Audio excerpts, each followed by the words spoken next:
ಓಂ ಶ್ರೀ ಗುರುಭ್ಯೋ ನಮಃ ಹರಿಃ ಓಂ. ಓಂ ಕಾತ್ಯಾಯನಾಯ ವಿದ್ಮಹೇ ಕನ್ಯಾಕುಮಾರಿ ಧೀಮಹಿ ತನ್ನೋ ದುರ್ಗಿ ಪ್ರಚೋದಯಾತ್. ಓಂ ಶ್ರೀ ಶಿವಂ ಗುರುಭ್ಯೋ ನಮಃ. ಆತ್ಮೀಯ ವೀಕ್ಷಕರಿಗೆಲ್ಲರಿಗೂ ಕೂಡ ಚಂದ್ರಶೇಖರ್ ಮಾಡುವಂತಹ ಆತ್ಮೀಯ ನಮಸ್ಕಾರಗಳು. ಎಲ್ಲರಿಗೂ ಕೂಡ ಜ್ಯೋತಿರ್ಮಯ ನಾಡಿ ಆಸ್ಟ್ರಾಲಜಿ ಯೂಟ್ಯೂಬ್ ಚಾನಲ್ಗೆ ಸ್ವಾಗತವನ್ನು ಬಯಸ್ತಾ, ನಾವು ಈ ದಿನ ವಿಶೇಷವಾಗಿ ಮೇ ತಿಂಗಳ ಮೀನರಾಶಿಯವರ ಮಾಸ ಭವಿಷ್ಯವನ್ನು ತಿಳಿದುಕೊಳ್ಳುವಂಥ ಒಂದು ಪ್ರಯತ್ನವನ್ನು ಮಾಡೋಣ.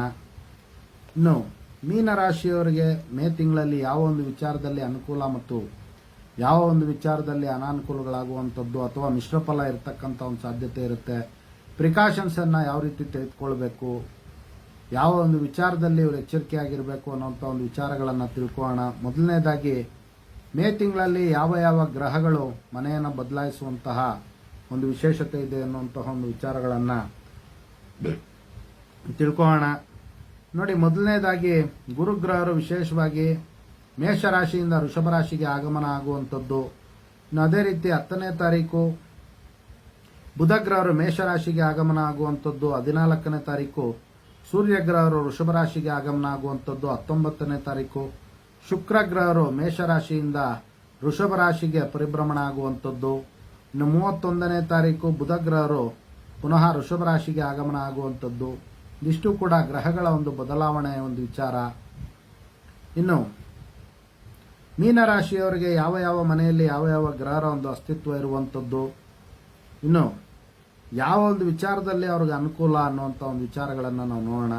ನೋಡಿ, 1ನೇ ಮನೆಯಲ್ಲಿ ರಾಹು, ಬುಧ ಮತ್ತು ಕುಜಗ್ರಹರ ಒಂದು ಅಸ್ತಿತ್ವ ಇರುವಂಥದ್ದು. 2 ಮತ್ತು 3ನೇ ಮನೆಯಲ್ಲಿ ರವಿ, ಶುಕ್ರ ಮತ್ತು ಗುರುವಿನ ಒಂದು ಪ್ರಭಾವ ಇರತಕ್ಕಂಥದ್ದು. 7ನೇ ಮನೆಯಲ್ಲಿ ಕೇತುಗ್ರಹರ ಒಂದು ಪ್ರಭಾವ. 12ನೇ ಮನೆಯಲ್ಲಿ ಶನಿಗ್ರಹರ ಒಂದು ಪ್ರಭಾವ ಪ್ರಸ್ತುತ ಮೀನರಾಶಿಯವರಿಗೆ ಇರ್ತಕ್ಕಂಥದ್ದು. ನೋಡಿ, ವಿಶೇಷವಾಗಿ ಇವರಿಗೆ ಮೀನರಾಶಿಯವರಿಗೆ ಗುರುವಿನ ಒಂದು ಬದಲಾವಣೆಯಿಂದ ಸ್ವಲ್ಪ ಗುರುಬಲ ಕಡಿಮೆ ಆಗುವಂಥ ಒಂದು ಸಾಧ್ಯತೆಗಳಿರುತ್ತೆ.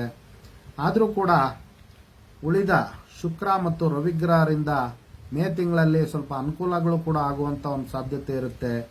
ಯಾವ ಒಂದು ವಿಚಾರದಲ್ಲಿ ಅನ್ನುವಂಥದ್ದನ್ನು ನಾವು ನೋಡುವಂಥದ್ದಾದರೆ, ನೋಡಿ, ಅವ್ರಿಗೆ ಧೈರ್ಯ ಸಾಹಸ ಜಾಸ್ತಿ ಆಗ್ತಕ್ಕಂಥದ್ದು. ಅವರು ಪ್ರಯತ್ನ ಮಾಡ್ತಾ ಇರ್ತಕ್ಕಂತಹ ವ್ಯಾಪಾರ ವ್ಯವಹಾರಗಳಲ್ಲಿ ಅವರಿಗೆ ಅನುಕೂಲ ಆಗುವಂಥ ಒಂದು ಸಾಧ್ಯತೆಗಳಿರುತ್ತೆ. ಅದೇ ರೀತಿ ಸಹೋದರ ಮತ್ತು ಸಹೋದರಿಯರ ಒಂದು ವಿಚಾರಗಳಿಂದ ಅವರಿಗೆ ಸಹಾಯ ಮತ್ತು ಸಹಕಾರಗಳು ದೊರೆಯುವಂಥದ್ದು.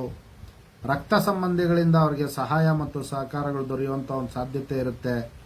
ಇನ್ನು ಲೆಕ್ಕ ಪರಿಶೋಧಕರು ಮತ್ತು ಮೀಡಿಯಾ ಫೀಲ್ಡಲ್ಲಿ ಇರ್ತಕ್ಕಂತಹ ಮೀನರಾಶಿಯ ಜಾತಕರಿಗೆ ಮೇ ತಿಂಗಳಲ್ಲಿ ಒಳ್ಳೆ ಅನುಕೂಲ ಆಗುವಂಥದ್ದು. ಇನ್ನು ಅವರಿಗೆ ಹೆಸರು, ಕೀರ್ತಿ, ಯಶಸ್ಸು ಮತ್ತು ಆರ್ಥಿಕ ವ್ಯವಸ್ಥೆ ಸದೃಢವಾಗುವಂಥ ಒಂದು ಸಾಧ್ಯತೆ ಮೇ ತಿಂಗಳಲ್ಲಿ ಅತಿ ಹೆಚ್ಚಾಗಿರ್ತಕ್ಕಂಥದ್ದು.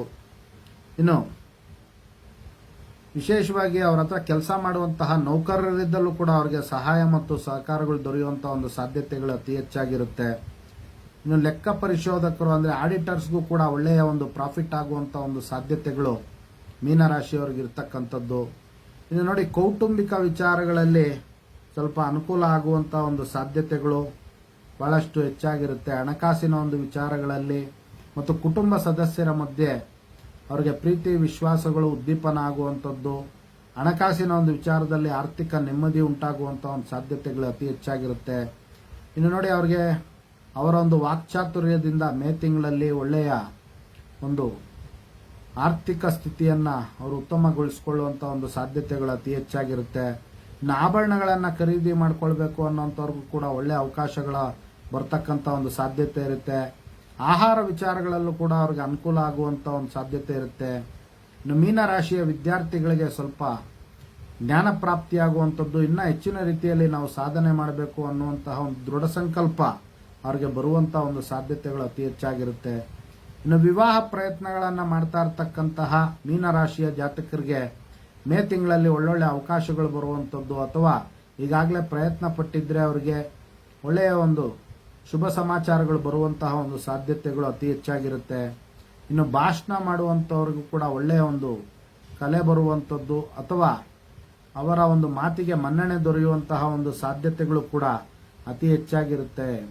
ಇನ್ನು ಮೀನರಾಶಿಯ ರಾಜಕೀಯ ನಾಯಕರಿಗೂ ಕೂಡ ಒಳ್ಳೆಯ ಅವರ ಒಂದು ರಾಜಕೀಯ ಚೌಕಟ್ಟಿನಲ್ಲಿ ಅನುಕೂಲ ಆಗ್ತಕ್ಕಂಥ ಒಂದು ಸಾಧ್ಯತೆಗಳು ಕೂಡ ಮೇ ತಿಂಗಳಲ್ಲಿ ಅತಿ ಹೆಚ್ಚಾಗಿರ್ತಕ್ಕಂಥದ್ದು. ಇನ್ನು ನೋಡಿ, ವ್ಯಾಪಾರ ವ್ಯವಹಾರ ಮಾಡುವಂತಹ ಒಂದು ವಿಚಾರದಲ್ಲೂ ಕೂಡ ಅವರಿಗೆ ಲಾಭ ಪ್ರಾಪ್ತಿಯಾಗುವಂಥ ಒಂದು ಸಾಧ್ಯತೆ ಇರುತ್ತೆ. ಆದರೆ ಪಾರ್ಟ್ನರ್ಶಿಪ್ ವ್ಯವಹಾರಗಳನ್ನು ಮಾಡ್ತಾ ಇರತಕ್ಕಂತಹ ಜಾತಕರು ಸ್ವಲ್ಪ ಎಚ್ಚರಿಕೆಯಿಂದ ಪರಸ್ಪರ ವರ್ತಿಸಬೇಕಾಗುತ್ತೆ. ಇಲ್ಲ ಅಂತಂದ್ರೆ ವಿನಾಕಾರಣ ವೈಮನಸ್ಸು ಬರುವಂಥದ್ದು ಅಥವಾ ವಿವಾದಾತ್ಮಕವಾಗಿ ಅವರ ಒಂದು ವ್ಯಾಪಾರ ವ್ಯವಹಾರಗಳಲ್ಲಿ ಸಮಸ್ಯೆಗಳನ್ನು ತಂದುಕೊಳ್ಳುವಂಥ ಒಂದು ಸಾಧ್ಯತೆ ಇರುತ್ತೆ. ಆದ್ದರಿಂದ ಪರಿಹಾರಾರ್ಥವಾಗಿ ಪ್ರತಿ ಮಂಗಳವಾರ ಗಣಪತಿಯ ಒಂದು ಆರಾಧನೆ ಮಾಡೋದ್ರಿಂದ ಅವ್ರಿಗೆ ಬಹಳಷ್ಟು ಅನುಕೂಲ ಆಗುತ್ತೆ. ಅದೇ ರೀತಿ ಪ್ರತಿನಿತ್ಯ ಓಂ ಗಂ ಗಣಪತೆಯೇ ನಮಃ ಅನ್ನುವಂಥ ಮಂತ್ರವನ್ನು 21 ಬಾರಿ ಅವರು ಜಪ ಮಾಡೋದ್ರಿಂದ ಗಣಪತಿಯ ಒಂದು ಅನುಗ್ರಹದಿಂದ ಅವರ ಒಂದು ವ್ಯಾಪಾರ ವ್ಯವಹಾರಗಳಲ್ಲಿ ಮತ್ತು ಉದ್ಯೋಗ ಕ್ಷೇತ್ರಗಳಲ್ಲಿ ಅವರು ಶಾಂತಿ ಮತ್ತು ನೆಮ್ಮದಿಯನ್ನು ಕಂಡುಕೊಳ್ಬಹುದಾಗಿರುತ್ತೆ. ಇನ್ನು ನೋಡಿ, ದೂರದ ರಕ್ತ ಸಂಬಂಧಿಗಳಿಂದ ನಿಮಗೆ ಮೋಸ ಆಗುವಂಥ ಒಂದು ಸಾಧ್ಯತೆಗಳಿರುತ್ತೆ. ಆದ್ದರಿಂದ ಈ ಒಂದು ವಿಚಾರಗಳಲ್ಲಿ ಸ್ವಲ್ಪ ಎಚ್ಚರಿಕೆಯನ್ನು ವಹಿಸಬೇಕಾಗುತ್ತೆ. ಇನ್ನು ಸ್ನೇಹಿತರ ಒಂದು ವಿಚಾರಗಳಲ್ಲಿ ಸ್ವಲ್ಪ ಹಣಕಾಸಿನ ಒಂದು ವಿಚಾರಗಳಲ್ಲಿ ಸಮಸ್ಯೆ ಉಂಟಾಗುವಂಥ ಒಂದು ಸಾಧ್ಯತೆ ಇರುತ್ತೆ. ಆದ್ದರಿಂದ ಸ್ವಲ್ಪ ಜಾಗೃತೆಯಿಂದ ಸ್ನೇಹಿತರ ಒಂದು ವಿಚಾರದಲ್ಲಿ ಮೇ ತಿಂಗಳಲ್ಲಿ ಅವರನ್ನು ಸಾಧ್ಯ ಆದಷ್ಟು ಅವಾಯ್ಡ್ ಮಾಡಿದ್ರೆ ಒಳ್ಳೆಯದು. ಅಥವಾ ನಿಮಗೆ ತುಂಬ ಬೇಕಾಗಿದ್ದಂಥವರಾದರೆ 1-2 ಬಾರಿ ಯೋಚನೆ ಮಾಡಿ ನೀವು ಹಣಕಾಸಿನ ಒಂದು ವಿಚಾರದಲ್ಲಿ ಸಹಾಯಗಳನ್ನ ಮಾಡಬೇಕಾಗುತ್ತೆ.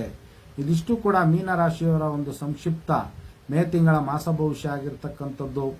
ಎಲ್ಲರಿಗೂ ಕೂಡ ಜಗನ್ಮಾತೆಯ ದಿವ್ಯ ಆಶೀರ್ವಾದ ಇರಲಿ ಅಂತ ಮತ್ತೊಮ್ಮೆ ನನ್ನ ಆರಾಧ್ಯ ದೇವತೆ ಲಲಿತಾಂಬಿಕೆಯ ಬಳಿ ಪ್ರಾರ್ಥನೆ ಸಲ್ಲಿಸುತ್ತಾ, ಸರ್ವೇ ಜನಃ ಸುಖಿನೋ ಭವಂತು, ಸಮಸ್ತ ಸನ್ಮಂಗಳಾನಿ ಭವಂತು, ಶುಭಮಸ್ತು.